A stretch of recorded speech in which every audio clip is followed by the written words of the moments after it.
Bapak bisa sumpah aku gelem. Mbok krecep. Upama ana dosane apa santasan bae dhewe. Panci srekang jalari. Penatone abdi kinasiku gak kuat dawur nantang ngarep bali. Sing kene pangapuranmu. Ora jeneng kowe iki iki wancine Yesus kaya tekan semene. Wah! Wah!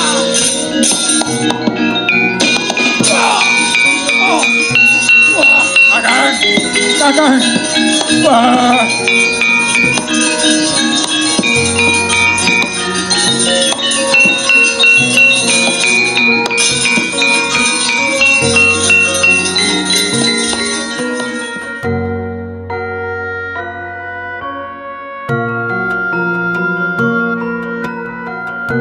Di balik layar tipis yang diterangi blencong, ada sebuah dunia yang gak pernah benar-benar padam.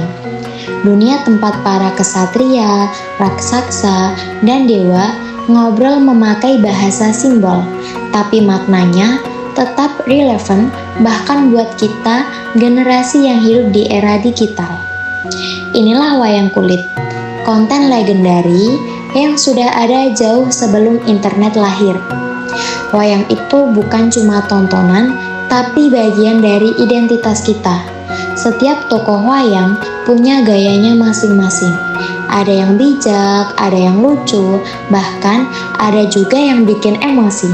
Makanya kalau nonton wayang, rasanya kayak diajak masuk ke cerita yang udah hidup ratusan tahun, tapi tetap relate sama kehidupan sekarang.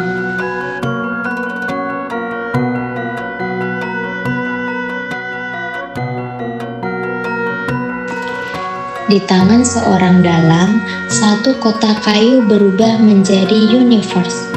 Satu tabrakan gamelan bisa bikin kita merinding. Bukan karena jump scare, tapi karena setiap suaranya membawa cerita ribuan tahun yang masih hidup sampai hari ini. Yang bikin wayang tetap keren sampai sekarang adalah pesannya, yang bukan cuma untuk hiburan, tapi juga menjadi cara orang dulu nyampein nilai, nasihat, dan cerita-cerita penting lewat gaya yang asik.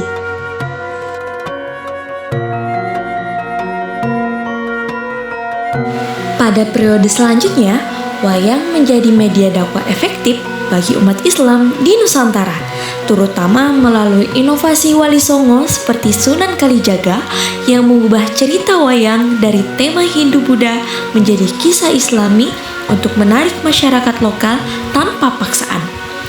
Awalnya, wayang menceritakan Mahabharata atau Ramayana, tapi Sunan Kalijaga hadir memasukkan ajaran tauhid, rukun Islam, dan akhlak melalui lakon seperti Bima Suci, di mana Pandawa disimbolkan sebagai 5 rukun Islam. Sementara Punakawan, Semar, Petruk, Gareng menyisipkan nasihat moral Islam. Dalam strategi dakwah Sunan Kalijaga menyelenggarakan pertunjukan wayang dekat masjid, mewajibkan penonton yang hadir untuk berwudu dan mengucapkan syahadat sebelum memasuki area pertunjukan, sehingga wayang jadi pintu masuk ke Islam sambil hibur rakyat jelata yang suka seni tradisional.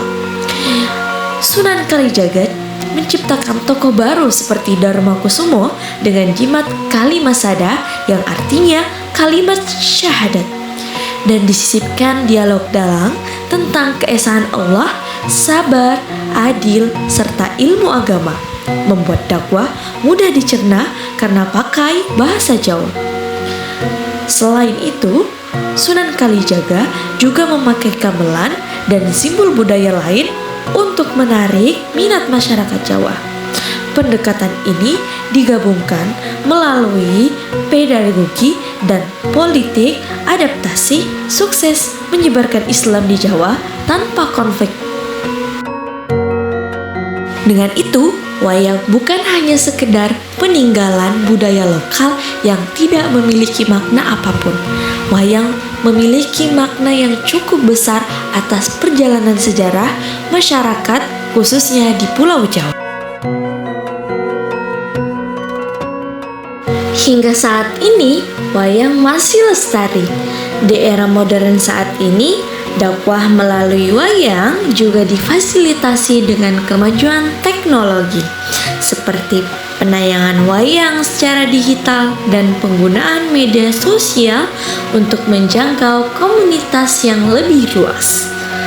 Pendidikan Islam yang berkelanjutan menggunakan wayang juga membantu mempertahankan warisan budaya serta nilai-nilai keislaman yang inklusif dan toleran. Menghadapi tantangan globalisasi dan modernisasi tanpa harus kehilangan identitas lokal.